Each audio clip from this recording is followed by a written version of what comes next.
Hey, I'm Meg. Welcome to our channel. Now, relax and let me tell you a story.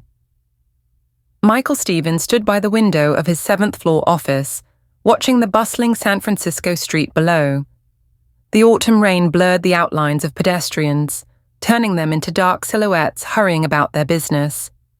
He was 42 years old, but the last few months had aged him by at least a decade. Silver hairs were beginning to conquer his temples, and the deep wrinkles around his eyes betrayed countless sleepless nights. His construction empire, built with 20 years of relentless effort, was crumbling before his eyes. Contracts were being cancelled one after another. Partners were abandoning him, and the banks were calling in their loans. And it was all because of a single circumstance: the mysterious illness of his 8-year-old daughter, Claire, who was in the room next door, fighting bravely. The sickness had started about a year ago. At first, Claire just tired easily. Then came the headaches. Soon after, she lost the ability to walk on her own. The doctors would just look at each other and shrug.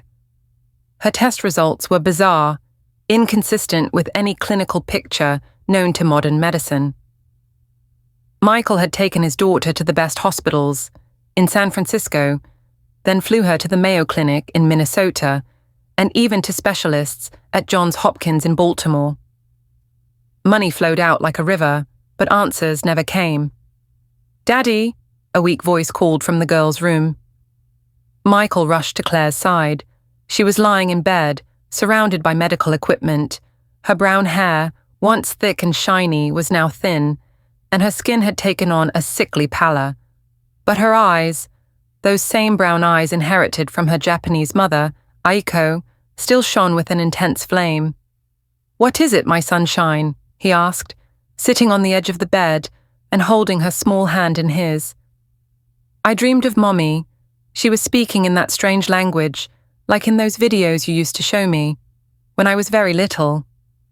Michael felt his chest tighten. Aiko had passed away in childbirth, giving life to Claire. The girl only knew her mother from old photos and videos, but sometimes, in a feverish delirium, she would speak words in Japanese, as if reliving forgotten memories. "She said everything will be okay soon," Claire continued in a faint voice, "and that a woman is coming to help us." "A woman? What woman?" Michael was surprised. "I don't know. Mommy said she has kind hands and that she speaks like her." Michael stroked his daughter's head. The doctors had warned of possible hallucinations due to the illness, but there was something in Claire's words, a serene, inexplicable conviction. That same afternoon, Michael was in his office, sorting through stacks of bills and medical expenses.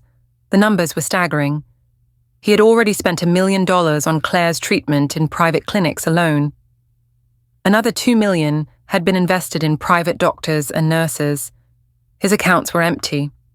The company's assets had been put up as collateral, and the business was falling apart. The buzz of the intercom interrupted his dark thoughts. It was the agency, sending a new caregiver they'd found, one with a unique background. Her name was Helen Carter. She was in her late 30s, with a calm demeanor and eyes that held a quiet wisdom. Her resume mentioned she was fluent in Japanese. Later that day, Michael found Helen sitting by Claire's bed, reading from a beautifully illustrated book. The words were foreign, but the melody was soothing. "Do you want me to read to you too?" Claire asked, her eyes shining. Michael looked at the caregiver with curiosity. "You understand Japanese?" "My father worked as a diplomat in Japan," Helen explained with a faint smile. "My mother was Japanese and I grew up bilingual." "Then why the last name Carter?" Michael inquired. "It's my father's last name. My mother passed away when I was 15, and my father eventually remarried." An old, silent but distinct pain was present in Helen's voice. Michael understood in that moment that she too had faced a difficult past. "I'm sorry, I didn't mean to touch on something so personal." "Don't worry, Mr. Stevens. We all have a past." The rest of the day passed serenely. Helen proved to be not just an attentive caregiver, but also an excellent psychologist. She managed to distract Claire from her pain with stories of Japan, teaching her how to make origami and simple Japanese words. That night, after Claire had finally fallen asleep, Michael invited Helen for tea in the kitchen. "Thank you," he said. "It's been a long time since I've seen my daughter so animated." "She's a very smart and strong girl," Helen replied. "Children like her have a great chance of recovery." "The doctors aren't so optimistic." Helen looked at him seriously. "And do you believe in miracles, Mr. Stevens?" "I didn't before, but now it's all I have left. Then one will come. Miracles happen when we don't give up." Michael studied her face in the soft light of the lamp on the table.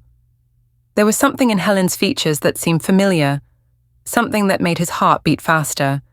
Perhaps it was her eyes, as dark and deep as those of his late wife, Aiko. "Tell me more about Claire," Helen requested, changing the subject. "What was she like before the illness?" Michael smiled, though with sadness, and began to speak. He told her how Claire loved to draw, how she dreamed of being an artist, how she would laugh at his clumsy attempts to braid her hair. Helen listened attentively, asking questions from time to time. "And what about Claire's mother?" she asked gently. Michael hesitated. He rarely spoke of Aiko. It was too painful. "Aiko was an extraordinary woman," he began, his voice thick with emotion. "We met 10 years ago, at a conference in Tokyo. I was there for a company expansion project, and she was working as an interpreter. It was love at first sight. We married 3 months later." "Was she happy in the United States?" "I believe so. Although sometimes I thought she missed home. She spent a lot of time in the small Japanese garden we built in the backyard. She said it helped her connect with her roots." "Did she have relatives left in Japan?" "Yes, but we hardly kept in touch. The language barrier was a problem, you know. Aiko always wanted to teach me Japanese, but we never found the time. And after she died, it didn't make sense to learn anymore." Helen nodded with understanding. "Maybe it's worth contacting them now." "What for? They didn't even come to the funeral." "Perhaps not for lack of wanting to, but because they didn't know how to act in the face of grief. Or maybe they weren't even notified in time." Michael shrugged, ending the conversation. To him, that part of the story was closed. "I was also sick when I was a child," Helen said in a low voice. "Not as seriously as Claire, but I also felt torn between two worlds, the Japanese and the American. I just want to give her what I lacked." "And what did you lack?" Michael asked with an attentive gaze. "Understanding, acceptance, the feeling that you're not alone in your difference." Michael nodded slowly. He was beginning to understand the bond that united Helen and his daughter. "Claire has that understanding from me." "Yes, but perhaps it's difficult for you to deal with her Japanese side. You love her deeply, but you don't understand that part of her soul." "I try to understand. When she speaks Japanese in her sleep, maybe she's expressing a longing for her mother, even without having really known her. When she makes paper cranes, she's trying to build a bridge to Aiko." Michael had never thought of it that way. He felt a lump in his throat. Maybe he really should have learned Japanese. "It's never too late to start," Helen added. At that moment, someone knocked on the office door. It was Maria, the housekeeper, who had been with the family for 5 years. "Excuse me, Mr. Stevens. Some people from the bank are here. They said they need to do an inventory of the assets." Michael sighed deeply. The moment of truth was approaching faster than he expected. "Ask them to wait in the living room. I'll be right there." Maria nodded and left. Helen looked at Michael with concern. "Is it really that bad?" "Yes. In a month they're going to take the house, the one I built for Aiko. After that, I don't even know where we'll live. And where will Claire live? We'll try to rent an apartment, or maybe move in with my sister in Denver. But this move could affect Claire's condition." "But I have no other choice, Helen. All the money was spent on her treatment. The business is bankrupt. I'm drowning in debt." Helen stood up and began to pace the room, clearly thinking. "What if I lend you the money?" Michael looked at her, surprised. You have that kind of money? Not everything you need, but maybe enough to buy you some time. I appreciate the offer, but I can't accept your money. It would be unethical. But I work here. I also need a place to live. No, I won't accept a loan from a woman who is already doing so much for me and my daughter. Helen opened her mouth to argue, but Michael raised his hand, ending the discussion. Go be with Claire. I'll take care of the people from the bank. Later, while searching for some old financial documents, Helen stumbled upon a locked box in Aiko's old desk. Inside were documents, all in Japanese. She spent hours with them, a Japanese-English dictionary by her side. There's something here, she told Michael later that evening. It looks like a will. And stock certificates. A lot of them. Aiko came from a very wealthy family, Michael. It seems she never told you. And how long would it take to resolve the inheritance issue? Michael asked, worried. Best case scenario, a few months. Worst case, it could take years. And we need money now, Helen replied with a sigh. Still, it's a hope, she added with a confident look. It might be worth trying to contact Aiko's relatives to explain what's happening. I don't know Japanese and they don't speak English. I can write a letter, Helen suggested. Or call. Michael hesitated. On one hand, he had nothing left to lose. On the other, he feared more disappointment. What if they refused to help? What if the will wasn't recognized? He took a deep breath. All right, let's try to get in touch. Helen smiled and squeezed his hand lightly. It's going to be okay. I feel it. That night, Michael had trouble sleeping. Thoughts of the possible inheritance mixed with memories of Aiko. Why would she have hidden her fortune? Was it out of mistrust, or did she simply want a simple life? The next morning, Helen meticulously analyzed the documents. Settled in the living room with her dictionary, she translated line by line, taking notes in a notebook. Claire was lying on the sofa, flipping through an old photo album of her mother. Helen, look, Mommy is so beautiful here, she exclaimed, pointing to a photo of Aiko in a traditional Japanese garden. Because she was happy, Helen replied, without taking her eyes off the papers. Happy people are always more beautiful, and I'm sure she's happy now in heaven.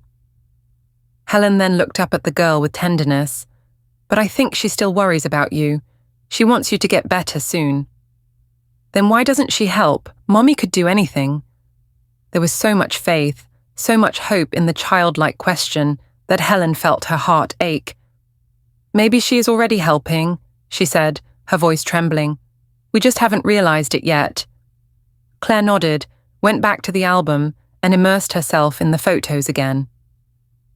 Michael entered the room with his phone in his hand, his expression grim. They just called from the bank. The auction for the house is set for next week. A week later, they were on a plane bound for Japan. Claire was lying in a special seat for passengers with medical needs. Helen sat beside her, reading Japanese folk tales, while Michael stared out the window, lost in thought about what awaited them. Daddy, Claire called out softly, does Mummy see that we're going to her home? Of course she does, Michael answered, squeezing his daughter's hand, though he wasn't sure of the answer himself. Then she must be happy. Absolutely, my little one. Aiko would be very happy. Finally, our families will be together. The airport in Osaka greeted them with a flood of unfamiliar sounds, smells, and faces. Michael pushed the wheelchair where Claire sat. The girl was too weak to walk. Helen walked alongside them, conversing fluently with the airport staff in Japanese. Waiting for them at the exit was a man of about 50, dressed in a dark suit. Michael immediately recognized the resemblance to Aiko. The same dark eyes, the delicate features, the elegant gestures. Hiro-san, Helen said, giving a slight bow. The man returned the gesture, and his eyes softened as they rested on Claire. Claire-chan, he said in Japanese, holding out his arms. Claire, far from being scared, approached her uncle and replied with a few Japanese words she remembered from her mother's videos. He smiled for the first time since they had found him. On the way to Kyoto, where the family maintained a traditional estate passed down for generations, Hiro told Helen more about the family, and she translated for Michael. The house is over 300 years old, Helen explained. It's been in the family forever. They are dedicated to traditional arts like pottery and weaving. Aiko was the youngest, Helen continued translating. She always dreamed of adventures and distant countries.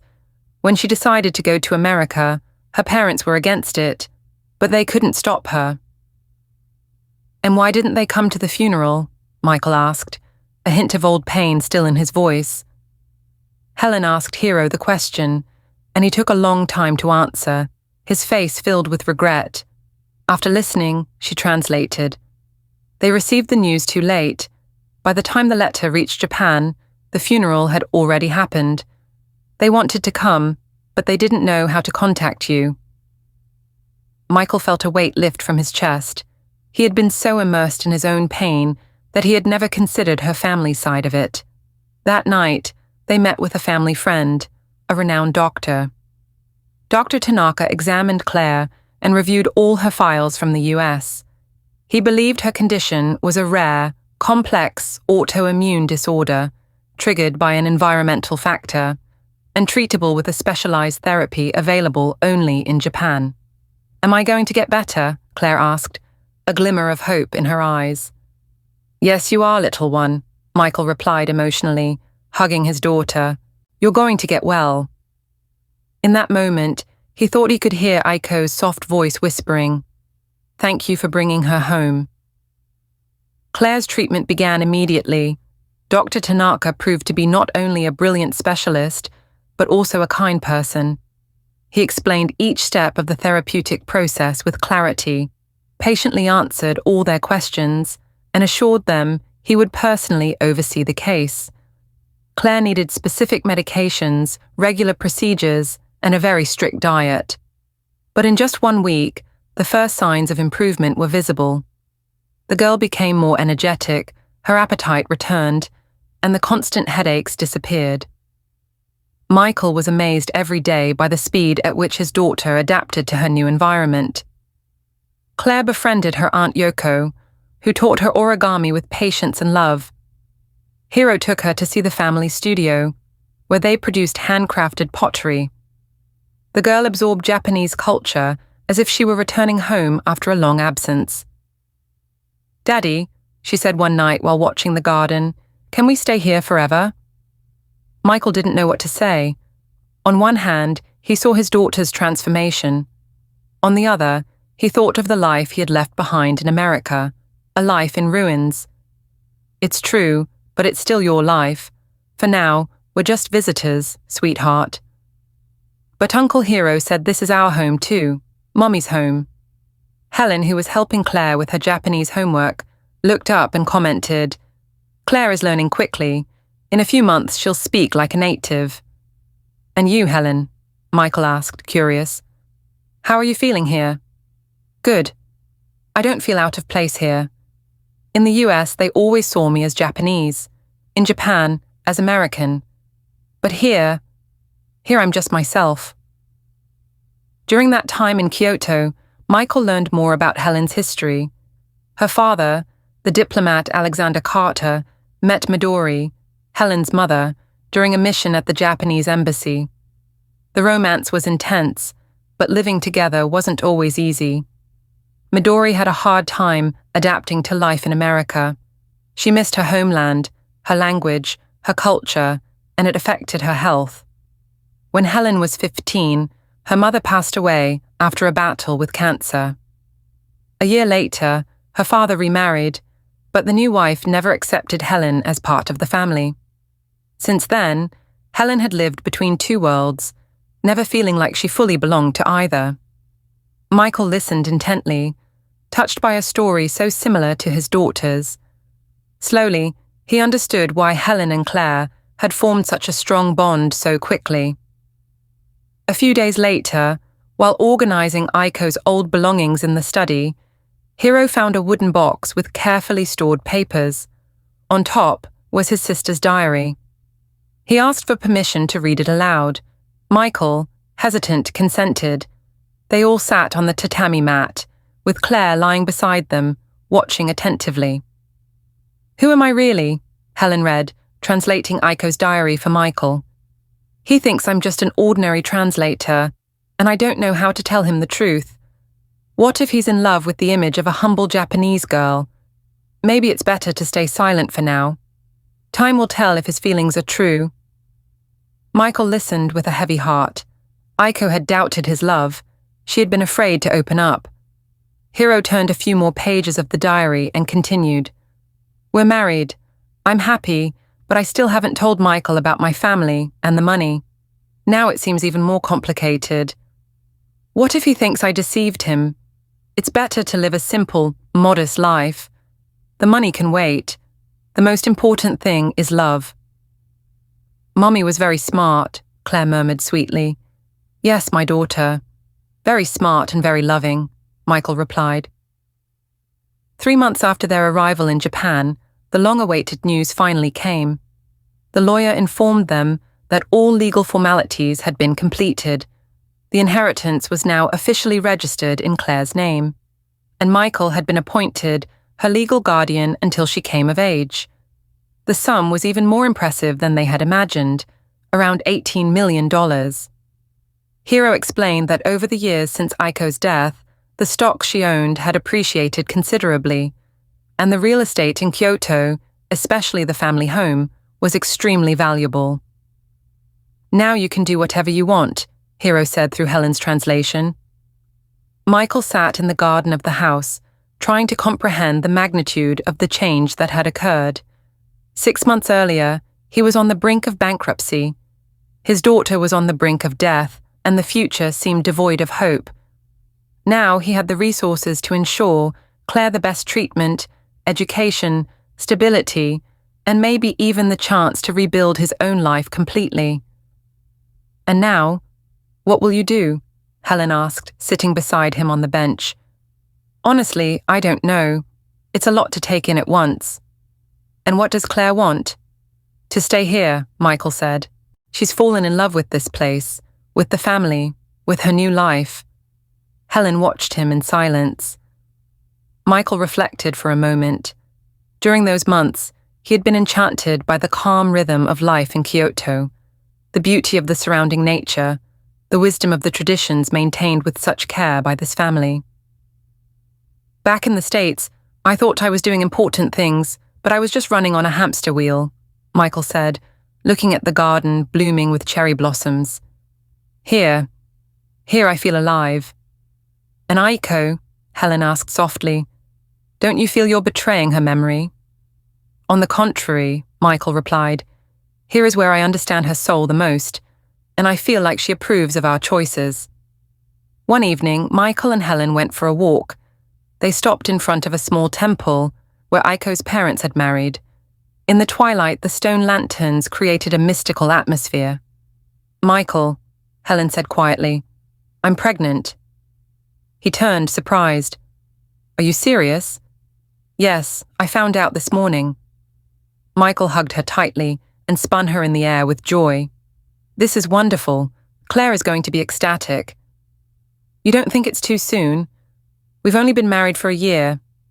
If we want children, this is the right time, and I couldn't be happier." That night, they told Claire the news during dinner. At first, she didn't believe it. Then she jumped for joy and immediately began planning how she would teach Japanese to her new brother or sister. Hiro and Yoko received the news as a blessing from the heavens. The sound of new childish laughter would return to the family home. Helen's pregnancy went smoothly. She continued to work, studying methodologies for raising children in multicultural environments and preparing for motherhood. Meanwhile, Michael dedicated himself to developing the family business. They opened 2 more studios, hired young artisans, and began offering courses for foreign students on traditional pottery and origami techniques. "You've surpassed all my expectations," Hiro said during a family meeting. "I had a great teacher," Michael replied with a smile, "and the best motivation." "Which is?" I'm building the future for my children. I want them to be proud of what we've created together. Their son was born in the spring when the cherry blossoms were in full bloom. They named him Akira, in honor of Aiko's grandfather. Claire was ecstatic with the arrival of her little brother. She helped care for him with dedication. He's going to speak 3 languages, she announced proudly: Japanese, Portuguese, and English, and he'll be the smartest boy in the world. Helen recovered well from childbirth and soon returned to work. Akira grew up a calm and smiling baby, bringing even more light to this new family. Helen told Akira stories before bed. Claire helped him with his schoolwork. It was a harmonious environment. "We created what Aiko always dreamed of," Helen said once, watching the children play in the garden. A family where everyone can be who they are, and at the same time, part of a whole.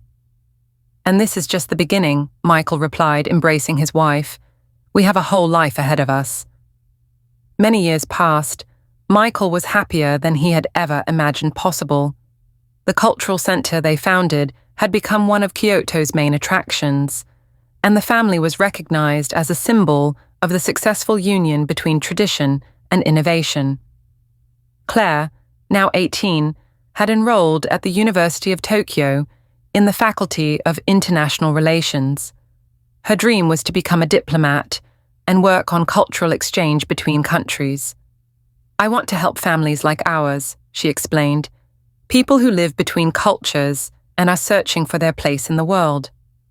Akira, only 8, was already a true master of origami and molded clay with surprising precision. Fluent in 3 languages, he dreamed of being an architect to build beautiful houses for happy families. Helen wrote a book on raising children in multicultural families. The work became a bestseller in Japan and was translated into several languages. Michael also received recognition, an official proposal from the Japanese government to lead a program to encourage foreign investment in the country's traditional industries. It was formal recognition for everything he had done for the local culture. On Michael's 60th birthday, the family gathered in the garden of their home for a traditional tea ceremony. Hiro, now over 80, still actively participated in the cultural center. Yoko, at 85, was the soul of the house, the guardian of traditions, and a teller of enchanting stories. The entire extended family gathered for the celebration dinner. On the table, traditional Japanese dishes shared space with American favorites, a living symbol of the union of 2 cultures. Claire came from Tokyo with her husband and their 2-year-old son Leo, who was already trying to speak Japanese with his great-uncle Hiro. Akira brought his girlfriend, a Japanese architecture student, and a new granddaughter, a 10-year-old girl named Lily, helped serve the table and translated for guests with ease. "Tell the story of the will again, Grandpa," Lily asked Michael. Michael smiled. It was a story repeated so many times in the family, but one the little ones never tired of hearing. "It was many years ago," he began. "I had lost everything: money, house, hope. Claire was sick. The doctor said there was nothing more they could do. And then Helen appeared." "Wet and scared," Helen completed, laughing at the memory. "Yes," Michael said, holding her hand affectionately. "But she brought a miracle. It wasn't just medical knowledge. She brought the key to the puzzle." "And what would have happened if she couldn't read Japanese?" little Leo asked curiously. "The will would have stayed locked in the box," Claire answered, "and we would have never known about Mom's inheritance." "But I think fate would have found another way to bring us together," Helen said serenely. "Aiko would never have allowed us to get lost." Hiro raised his sake cup. "To Aiko," he said in Japanese, "for bringing us all together." "To Aiko," they all repeated in unison. After dinner, the family gathered in the garden under the soft light of the stone lanterns. The children ran among the cherry trees, and the evening breeze carried the scent of the blossoms. Michael looked around and felt his heart warm. He thought of Aiko, of everything they had overcome, built and learned. Life had taken many turns, But there, in that moment, everything made sense. He closed his eyes, took a deep breath, and gave thanks. For Helen, for Claire, for Akira, for Aiko, for every thread that fate had woven to create this story. A story of love, faith, roots, encounters, and new beginnings. Thank you for watching. If you enjoyed this story, please like, share, and don't forget to subscribe to Velvet Vendetta.